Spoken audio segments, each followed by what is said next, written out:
So as you can see, the lathe is back up and running. This is the replacement. Got here within a few days. Took me another few days to reassemble all the parts on it, tidy it up.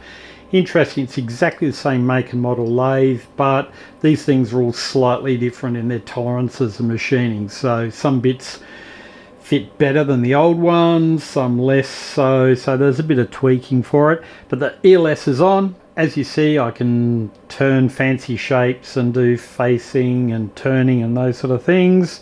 All of it works well. The one thing I really did add though, compared to last time, is a stop block. So this block is both physical, as in if the carriage drives into it, it will physically prevent it from hitting the chuck.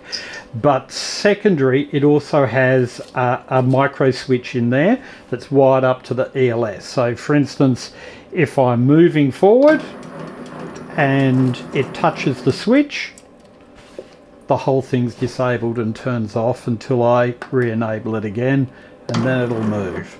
So all of that's good. But of course, I don't really want to be making videos about lathes themselves. I want to be making videos about stuff to make. And I guess Christmas is coming up, so I've got a few ideas maybe on what to do. Something we could turn down in metal, do a bit of casting, maybe something in silver. I've got an idea.